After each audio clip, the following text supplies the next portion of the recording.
네, 부산의 16개 구군의 새로운 소식, 사건, 현안들을 리포터가 직접 찾아가 자세히 들여다보는 코너입니다.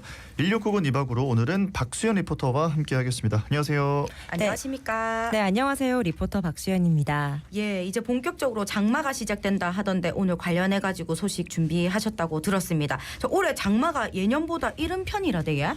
네, 맞습니다. 올해 장마는 역대 세 번째로 빠른 장마인데요. 지난 12일부터 제주에서는 이미 장마가 시작됐습니다. 기상청에 따르면 특히 이번 장마는 예년보다 빨리 시작한 만큼 평년보다 더 길어질 가능성도 높다고 하는데요. 한 달가량 이어질 거란 전망도 나오고 있습니다. 그래서 오늘 이 시간에는 장마철을 앞두고 침수 피해부터 사상 하단선 땅 꺼짐 사고, 산사태 피해, 그리고 최근 발생했던 맨홀 빠짐 사고 등 안전과 관련된 내용들을 짚어보려고 합니다. 네, 자, 오늘부터 부산도 장마가 시작된다고 하는데 지난 주말 부산에 정말 많은 양의 비가 내리면서 피해가 잇따랐습니다.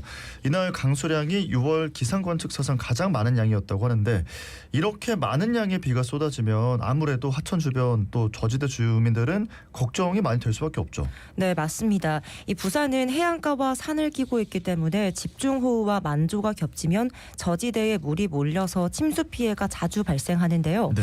특히 지난 주말에는 제1호 태풍의 간접 영향으로 150mm의 비가 쏟아졌습니다. 1시간 만에 62.2mm의 비가 퍼부으면서 아까 말씀하신 것처럼 기상관측을 시작한 이래 부산 지역의 6월 시간당 최고 강수량을 기록하기도 했는데요. 이렇게 기습폭우가 잦아지면서 안전에 대한 우려가 더 커지고 있는 상황입니다. 현재 부산시는 사상구 삼락지구와 동구 자성대 아파트 주변 등 16곳을 침수 위험 개선지구로 지정하고 있습니다. 예, 수연 씨가 말한 곳 말고도 온천천, 연제구, 거제동 등 부산에 자주 침수되는 지역들이 많이 있습니다. 그러고 보니까 환경부가 연산동도 이 상습 침수 지역으로 지정했다고 하대요. 부산시에는 어째 대비하고 있습니까? 네, 부산시는 지난 13일 행정안전부와 함께 대책회의를 하는 등 장마철을 앞두고 안전점검을 진행했는데요. 자세한 이야기 부산시청 자연재난과 자연재난팀 강근모 팀장에게 듣고 오겠습니다.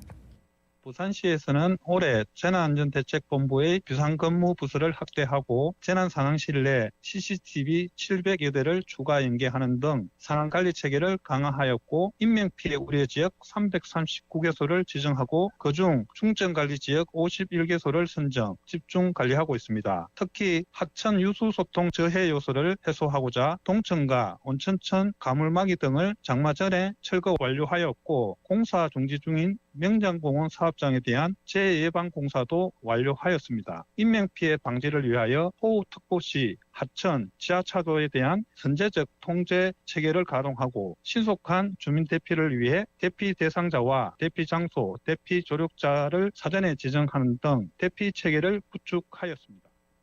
네, 이렇게 이번 장마철을 앞두고 대비를 하고 있지만 이러한 대비들이 근본적인 대책은 아니란 지적도 나옵니다. 부산시가 16곳의 상습 침수 지역들을 자연재해 위험 개선 지구로 지정은 했지만 이번 장마철 전에 개선 작업을 마무리한 곳이 단 한 곳도 없었기 때문입니다. 예, 근본적인 대책이 아니고 임시방편이라고 하니까 하천 주변에 있는 저지대 주민들은 불안이 크겠습니다. 그러면 자주 침수되는 지역에 사는 주민들은 어찌 해야 합니까? 네, 상습 침수 위험지구 인근에 계신다면 평상시에 예방 대책을 마련해 두는 것이 가장 중요하다고 합니다. 자세한 행동 요령 동의대학교 소방방재행정학과 유상일 교수에게 듣고 오겠습니다. 상습 침수가 됐을 때 가족 구성원 간에 노약자라든가 유아라든가 병자가 있을 경우 누가 보호해야 될지, 그다음에 집 주위에 위험한 곳이 어디인지 미리 확인을 하는 게 중요하고요. 또 이제 태풍이 온다든가 아니면 호우가 온다라고 했을 때 TV나 라디오를 통해서 기상 상황을 실시간 체크를 해주는 게 중요하고요. 그리고 이제 비상용 생존 가방이라고 아마 다들 들어보셨을 겁니다. 그런 걸 미리미리 평상시에 챙겨놓는 게 중요합니다. 그리고 특히 이제 홍수 등으로 인해서 도로 소통이 어려운 경우가 있거든요. 사전에 좀 어려울 때 좀 우회할 수 있는 도로들을 몇 개를 선정을 해놓으면 중요할 것 같고요. 특히 이제 주민들이 대피를 해야 될 경우 강풍이 불 경우에 머리를 보호한다든가 또는 하천이나 제방 주변을 걸어가야 될 때는 특별히 경계를 해야 된다든가 이렇게 하는 것이 필요할 것 같습니다. 네, 피해가 없는 게 가장 좋지만 침수 피해를 예방하는 차원에서 사전에 대피소나 우회 도로 등을 확인하시기 바랍니다. 네, 피해 없도록 대비 정말 잘해주시기 바랍니다. 자, 다음은요. 사상 하단선 공사 구간 주변의 땅 꺼짐 현상 짚어보려고 하는데요. 지난 1년간 해당 구간에서만 무려 14차례 땅 꺼짐이 발생했다는 뉴스를 저희가 계속해서 전해드리고 있습니다. 장마 전후로 땅 꺼짐이 집중적으로 발생을 한다고 하는데 그렇기 때문에 시민들의 우려가 굉장히 큽니다. 이제 아무래도 비가 고이니까 땅 꺼짐이 더 많이 생길 수 있을 것 같긴 한데 좀 짚어주시죠. 네, 장마처럼 이렇게 지속적으로 비가 많이 내린 경우에는 지반이 굉장히 약해졌기 때문에 땅 꺼짐 발생 가능성이 더욱 높아진다고 합니다. 특히 부산 도시철도 사상 하단선 공사 현장은 가는 모래 지반으로 돼 있고 상습 침수 지역이기 때문에 우려의 목소리가 더 나오고 있는 건데요. 관련 내용 부산대학교 토목공학과 임종철 교수에게 듣고 오겠습니다.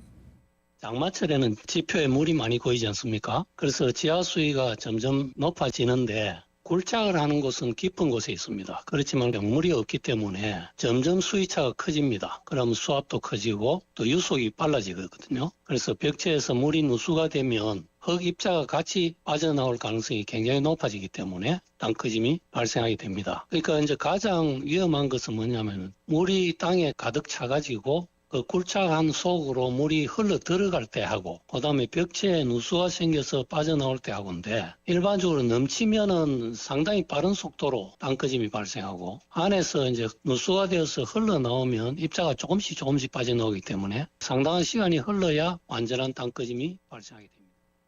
네, 굴착을 하고 있는 곳, 즉 땅을 파내고 있는 쪽은 땅속이 비어 있다 보니 물이 갑자기 들어차면 순식간에 땅 꺼짐이 발생할 수 있고요. 네. 땅을 파내지 않은 곳이어도 비로 인해서 흙들이 이동하다 보면 시간차로 땅 꺼짐이 발생할 수 있다고 합니다. 예, 그러니까 어느 곳이든 땅 꺼짐이 발생할 가능성이 있다는 건데 전조 증상이 있겠지. 네, 맞습니다. 벽체에서 물이 누수돼서 흙입자가 빠져나오게 되면 작은 공동, 즉 빈 공간이 먼저 만들어지는데요. 이때는 땅 꺼짐이 보이지 않다가 굴착을 깊이 하다 보면 공동이 점점 커져서 지표면의 형태가 나타난다고 합니다. 도로 위에 거북등 모양으로 균열이 생기고 그 안에 물이 고이고요.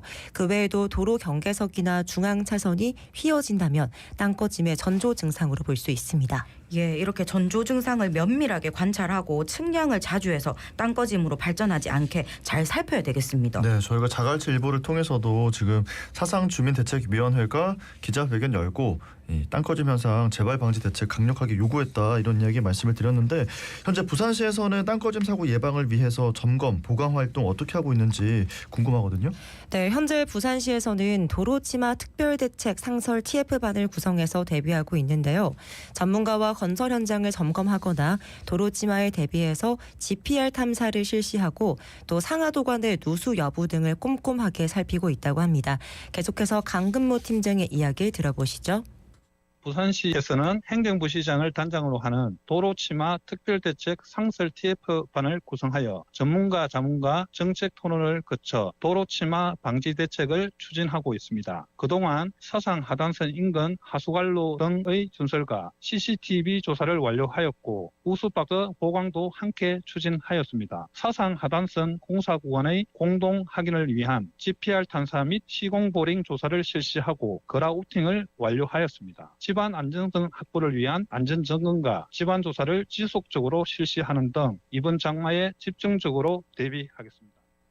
그리고 이와 관련해서 부산대 토목공학과 임종철 교수는 공사장 인근에서 발생 가능한 땅 꺼짐들은 전조 증상이 보이면 현장에서 즉각적으로 대처가 가능하지만 공사장과 거리가 떨어져 있는 일반 도로의 경우에는 시민들의 관심이 필요하다는 말씀을 해주셨습니다. 예, 모든 도로를 다 살피기가 어려울 수 있으니까 시민들의 눈이 필요하겠습니다. 어떨 때 어디로 신고하면 됩니까? 네, 도로에 거북의 등딱지 모양의 균열이 생기고 그 안에 물이 고인다거나 도로의 차선이나 도로 경계석이 비뚤어지는 등의 전조 증상이 보인다면 즉시 구청이나 시청 또는 경찰서에 신고하시면 됩니다. 네, 다 같이 관심을 좀 가져주시기 바라고요. 자, 다음은 산사태 대비로 넘어가 보겠습니다. 큰 비가 지나고 나면 아무래도 산사태 위험이 좀 생길 수가 있다고 하죠.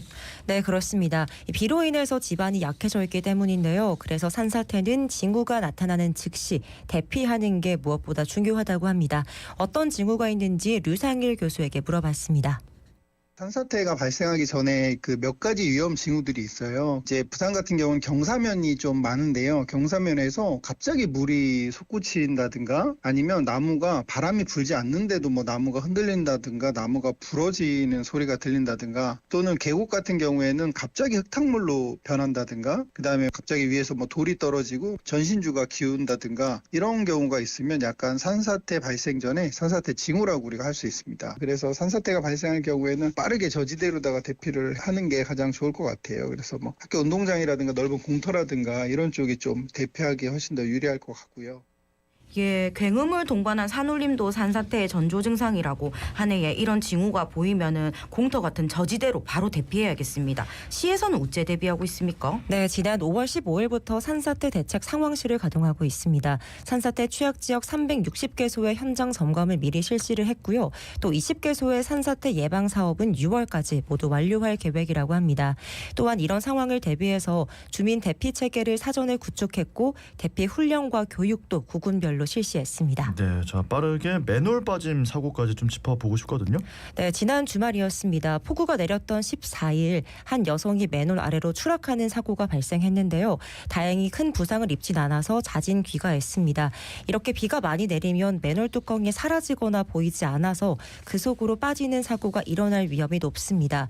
이에 부산시는 침수 발생 우려가 있는 지역 맨홀에 추락 방지 시설을 설치하고 있는데요. 자세한 이야기 강근모 팀장에게 듣고 오겠습니다. 장마 시작에 앞서 지난 18일 행정부시장 주재로 장마 대비 안전관리 개선 특별대책 보고회를 개최하여 기간별 추진 상황 및 대책을 점검하였습니다. 이날 회의에서 위험기상 시 신속한 주민 대피 사례를 공유하였고 맨홀 추락 사고 방지를 위한 단계별 대책을 마련하고 장마 대비 상황 관리 및 대응 체계를 한 번 더 점검하였습니다. 시 전역 17만 개 맨홀 중 침수 발생 우려가 있는 중점관리 구역에 1만 7천 개의 맨홀이 있고 이 중 3천여 개 맨홀에 추락 방지 시설을 설치 완료하였습니다. 6월 중으로 우리 시 전역의 맨홀을 전수조사하여 하반기 중으로 중점관리구역 내 모든 맨홀에 대한 추락 방지 시설 설치를 완료할 계획입니다. 예, 그러면 맨홀 빠짐 사고를 안 당하려면 어째 해야 됩니까? 네, 류상일 교수의 이야기를 좀 정리해드리자면요. 맨홀 같은 경우에는 한 번 빠지면 구조가 굉장히 어렵기 때문에 이 도로 자체를 피하는 것이 중요하다고 합니다. 그리고 또 차량의 경우에도 차가 전복되거나 떠내려갈 가능성이 있기 때문에 이 역시 주의해야 합니다. 네, 자 오늘 안전과 관련해서 좀 짚어볼 내용들을 모아가지고 짚어드렸습니다. 예, 맞습니다. 이 안전과 관련된 일들은 다 같이 억수로 신경 써가지고 조심해야 되는 거 아니겠습니까? 오늘 알려드린 행동 요령들 잘 기억하시고 우리 올게 장마철에 피해 없도록 잘 하입시다. 네, 호우경보 이런 기상특보 내려지면 외출 자제해 주시고요. 지자체에서 권고하는 행동 요령에도 잘 따라주시면 피해를 좀 줄일 수 있지 않을까 싶습니다. 오늘 1699군 2박으로 장마철 안전 점검과 관련된 이야기 짚어봤습니다. 박수현 리포터 고생 많았습니다. 고맙습니다. 고맙습니다. 네, 고맙습니다. 네, 자갈찾으면 금요일